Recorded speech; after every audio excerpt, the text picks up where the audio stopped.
Where I find that people fail is that they're not willing to walk through the resistance. And sometimes it takes more energy to avoid it than it does to walk through it.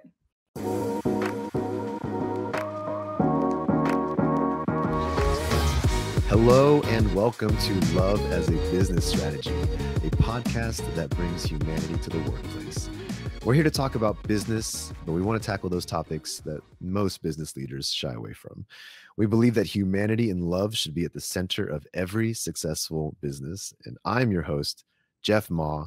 I'm here to have conversations with real people, hear real stories, and talk about how real businesses might operate with a little bit of love. Today, I have a truly inspirational guest joining me. Her name is Robin Osborn, and not just an executive coach and business consultant with nearly a decade of experience, but she's also a beacon of resilience and determination. After undergoing a critical surgery to remove a baseball-sized tumor from her brain, Robin didn't just bounce back, she soared. It took her a year to walk just a mile post-surgery, and she harnessed the same tools she shares with her clients to achieve this incredible recovery. Robin is no stranger to challenges. At just 21, she took over her family business in Southern California, navigating it through some tough times, but ultimately doubling its revenue in a short 18 months. Her secret weapon is her frustration to freedom framework. And this method, shaped by her rich financial, operational, leadership insights, has transformed C-suite executives and their teams, propelling them towards success. So with an impressive tenure managing a team of over 40 and an employee retention record that would make any leader jealous, Robin's journey from taking the reins of her family's enterprise to coaching companies to greatness is truly a remarkable story, and I cannot wait to dig in. So I'd like to welcome to the show, Robin Osborn. How are you, Robin? I am awesome. Thank you so much, Jeff. I'm really delighted to be here. Well, I might have already spoiled a lot in my intro, but I thought that it's so compelling to even start there. Maybe we hooked a listener or two already, right? Before we get into that story, there is a higher level question I like to start with, and it just revolves around passion, and maybe it connects to your story. But the simple question is, what is your passion? So my passion is helping people become better. And that passion, I do have a story here because I felt that I didn't know my why 3 short years ago. And so it does have to do with my past. So if you don't mind, I would love to kind of dip into that because I'm a big why driver person, like being clear on your purpose, what gets you out of bed in the morning, really inspires and empowers not only yourself, but the people around you. And for me, what we didn't share in the bio in the beginning, in the introduction, was my dad took his own life when I was 21, and I basically got the company in one day. And fortunately, I have a twin brother and a middle sister. But on that day, I made a decision that my mom was my responsibility financially. And I really thought for 30 years, that was my why, right, wrong, or indifferent. It really drove me to continue to make sure that the business was profitable. It was something that I was very passionate about. And then my mom passed away in 2018, and I felt empty. So really getting curious in, wow, why am I here? What is my true purpose? I think a lot of business owners, after they're successful and they hit maybe a certain point where they're either going to exit, sell, what is the next chapter?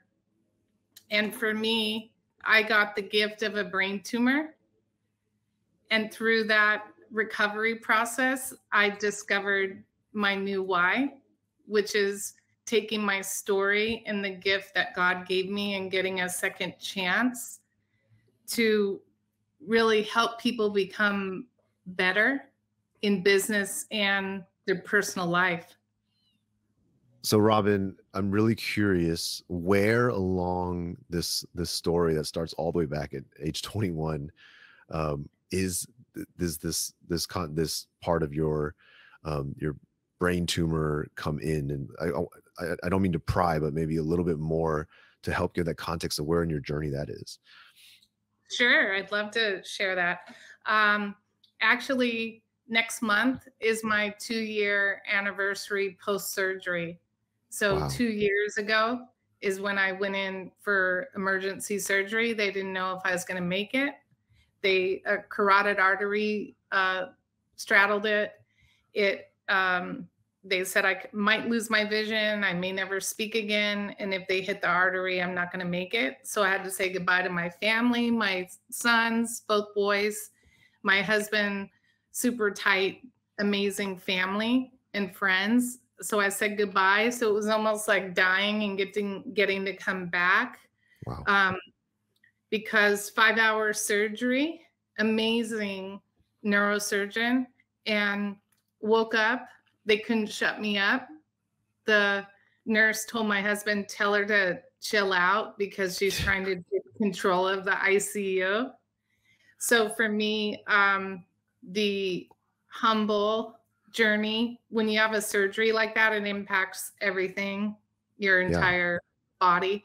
So for me, I had a great, tribe of family that really stepped in to help me become my best after the surgery.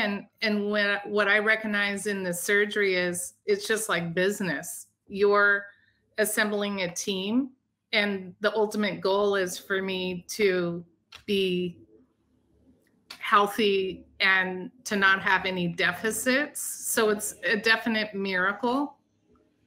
And I'm 100% recovery. Wow. Wow. And so it's relatively recent. I Yes. didn't know where to plot on the timeline, but wow, just 2 years ago. So, first of all, congratulations. I'm so glad it went well. And I guess I'm very last piece. I'll touch on this part, but what was it like? I guess I know you're always working in this space from a business perspective. For the last 2 years, what has it been like with this new lease on life and this blessing that you've had? What has that changed for you? For me, it's changed my perspective in life. I feel I have a new inner knowing in understanding things. I would describe my life previous to that tumor surgery is I woke up with what I have to do today. Now I wake up with what I get to do. It's a free day. This is a bonus life I'm in now. And the other thing is having gratitude for the little things that we don't even think about, like our faculties. So being able to see, speak, walk, drive. I just would cry, big alligator tears, crocodile tears, whatever, just doing new things after the surgery. Walking 1 mile took a year, but every day I got up and pushed because they told me that I would get there and I had hope. And I think in today's business world and even in our personal lives with the way that, post COVID and then our crazy world that we live in is we need hope.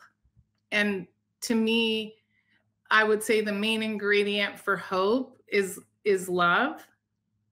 And I would say through the experience, honestly, Jeff, I learned self-love. I don't think I really knew self-love before I really walked through that adversity. And prior, I would either be judgmental towards myself or maybe towards somebody else. And after the surgery, I realized I'll never judge myself, meaning be self-critical, because every day is a gift. I also looked pretty, I had 31 staples in my head, and my head was shaved, and my side of my head had atrophied. So when I would look in the mirror, instead of being in victim or being self-critical, I would look in the mirror and say, "You're beautiful, you're amazing, you're talented." So to answer your question, when I walk in to do leadership training or one-to-one coaching with my clients, they're getting a much more richer, deeper, and present Robin. Wow. I love that. I think just hearing that is so powerful because of so much of what we take for granted. I think on a daily basis, it's so easy to forget how precious those are. So thank you for sharing that. And it leads me, I guess, to questions, because you do work with, C-suite executives and a lot of, businesses along the lines of, as you mentioned, finding their why and kind of uncovering these sides of themselves. How do you help people who have not necessarily gone through a near-death experience or tragedy or Mhm. significant loss and all these things that help us appreciate life? Not that we would wish that upon anybody, but without those experiences, how are you helping people connect to that deeper part of self-love? Yeah. So through, I would say, first of all, really reading the room, because we're all in different seasons in our life. And I would say the health of the team. So, you know, some of the executives aren't really all in. They're not driving accountability. There's just issues with the dysfunction that they're in. So some of the tools that I implement will help kind of bubble up where people are in the journey, because it'll come to the surface, it'll become apparent. The other thing on a personal level that I work deeply with on executives is some of the what I call head trash, is where in our inner conflict. So what I call the inner roommate is that negative self-talk. So if they're, not enough, not good enough, not valued, they're in victim constantly. If there are assumptions or interpretations like it's never going to happen, so they're really leaning into always and never, low trust, right? Or there's limited beliefs in their own story. So what I identify is when they're in their old story, is on the coaching aspect, we've got to really help them uncover the blind spots in their own journey in order to really elevate to being the leader that it really takes to reach the pinnacle of that vision, to really get to the top of the mountain as a company. We as humans need to come in and work, like they say, all in the boat, all rowing in the same direction, is we need to work cohesively. So where there's conflict or issues among team members, we've got to get open, honest, transparent and get it on the table. But I do a lot of personal awareness, because here's the truth, Jeff. A lot of people, what I say is they want to point the finger at everybody else instead of looking in the mirror. Mm-hmm. So it starts with you. Couldn't agree more on that. 100%. I think one of the things that I experience in meeting new people and working in this space is just that. Like, I think the understanding, I completely agree. Understanding your why can be this very powerful thing, but especially in leadership, we have almost been conditioned to look at everybody else, right? Because we're managing, we're leading, so it's all about them. Even people who strive to achieve things like servant leadership and all these other aspirations that are altruistic and selfless in their intent, but often fail to take the very important first step of really understanding their own role in it, their own behavior, and their own contribution before trying to fix everybody else. And I think too, a big piece of adversity and really truly loving yourself is asking for help. I think a lot of people stay quiet and they have aspirations of promoting into another position, or even I think companies lack really nurturing, training, and developing because they're all going so fast that they don't develop the human. Yeah. So to me, having the, self-love in not putting your guard up and truly being honest and say, I have a real passion and desire to learn, or can you help me, is a catalyst for huge change in organizations. And in order to change the organization, you need to change the people. So two ways to change them is in their behaviors and patterns, or they're just not the right people. So with that is values, right? Yeah. So for me, I would say as I coach, I always use my own experiences, but I was the one that was in the way of the company growing because I wasn't in alignment with the values. So I was showing up late. I had a little bit of a chip on my shoulder, had an ego. I was the owner. And how did you finally reach self-awareness about those things? I think I just got really sick and tired of being frustrated and waking up at 2 a.m. and knowing I didn't have a solution. And I was kind of a hamster in the wheel, doing the same things, getting the same results. And I was depressed and frustrated. And then I started to get curious.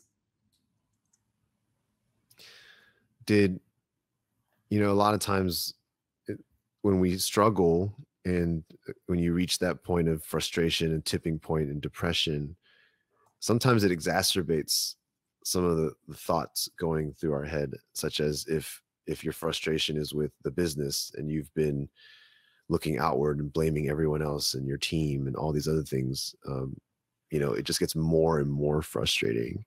Is there a way that you utilized or that you've seen to help shift and hold up the mirror even for a moment? Because it's a hard thing to do, especially with egos in play and other things. We naturally are not, a lot of people struggle with the vulnerability it takes to be that low and still kind of find, it's me, I need to change. Yeah, I think in coaching, I've learned a lot of great communication tools. Like the first thing I would say is ask for feedback from the people around you, because a lot of times we don't want to hear what people have to say because we have a guard up. And the other thing is, if you're not committed to growing or to feedback, they'll defend, debate, and distract. It's always going to end up being somebody else. So that's someone that's literally stuck. They're stuck. A lot of companies get stuck. So the company can get stuck organizationally, departmentally, or individually. So depending on, again, it's really like unraveling or peeling the onion, but it's a puzzle. From the personal side, I do see a lot of leaders that are successful, but they are not taking care of themselves physically. They're drinking too much wine. They have poor relationship with the spouse.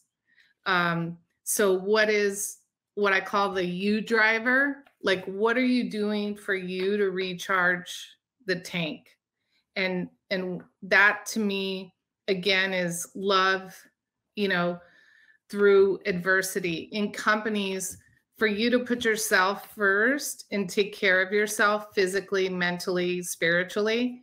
Now you're going to be a leader that's coming in fully charged, not the stay away from him. He or she isn't in a great place today. So I think a lot of it's with the time that you're investing in yourself, as well as, being an effective parent, whether it's at home or in the workplace. They already know where you are.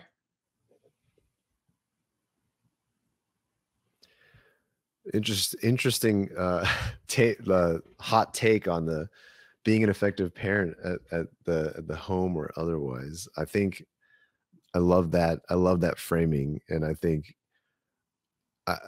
I'm curious because I've been wanting to move to this. Is this connected to your frustration to freedom framework? Is that all encompassing within it, or can you tell us a little bit about that framework and how you use it? I'd love to. And I'll use this works for business and personal, so it's very powerful. So I'm going to just give you a high level overview. But the first thing is truly, what are your values? What is your small set of guiding principles that you align with, that you are going to it's a filtering system to help you make decisions. So 4 Agreements is a book by Don Miguel Ruiz. So mine are: be impeccable with your word, always do your best, don't take it personal, don't make assumptions. So when I'm living in those, I'm being my best self. And so the way I would say in my personal recovery, because mentally I couldn't pick up my left leg right after surgery. So I had to go through some pretty intense and painful physical therapy sessions. And sometimes I wouldn't want to show up. I would start to cry, and then I would say, nope, be impeccable with your word. Like, I made the appointment, I'm just doing it. So where I find that people fail is that they're not willing to walk through the resistance. And sometimes it takes more energy to avoid it than it does to walk through it. Ain't that the truth? So I say, suck it up. And showing up, the blessings and whatever that is that you're working towards, it will come because you're consistently executing in alignment with your values. So values is pivotal. I would say that's the foundation of the framework. It's the same with when you're hiring, firing, reviewing, rewarding employees. You're always going to do that based on the values, because we hire on skill set, we fire on culture. Mm-hmm. And it's always the compliment sandwich. So, hey, what you're really doing amazing at is this, but where you're below the bar is on this value, and here's what we need to see. Because what's happening is they're not having those conversations in organizations. And the other thing is, what is the purpose? Really, it's beyond money. So for me, I would say my personal and business is the same, is really helping people become better. And from there, you want to do your 10-year target. Where are we going to be? Shoot for the moon. and then a 3-year picture, and then a 1-year plan. So again, I work with executives doing these for the business. The business, we also do marketing strategy. And then the personal, we do more bucket list items where I ask really interesting questions, right? So you want to get to the core and the root of what they're truly passionate about. A lot of people say, I don't know. So we're so busy being busy that we don't even know what we want. And how do we find that? So we work in very, I would say, high energy, fun discovery sessions, and go through. I have some really powerful tools that I have in my tool belt over the last 10 years in coaching and consulting, but I've lived this and breathed this in my own life. So it takes time, but it doesn't necessarily take a long time. It's just giving yourself permission to pause and focus on you and investing in creating that new picture of what the future looks like. And then I help them with the head trash, because a lot of people, so some of the words I'm looking for when I'm working with teams are like, we're trying, kind of, sort of, probably, I don't know. That means they don't have clarity. They're in the gray. So getting crystal clear and laser focused is, I say you need a coach to kind of help you out of your own way.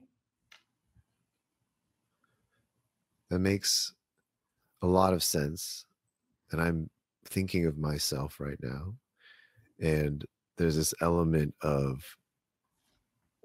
I can literally, like, now that you've pointed it out, I can feel the head trash in my head that is, it seems almost unavoidable. It's almost like such a large percentage of my head is trash right now. So a very revealing moment for me.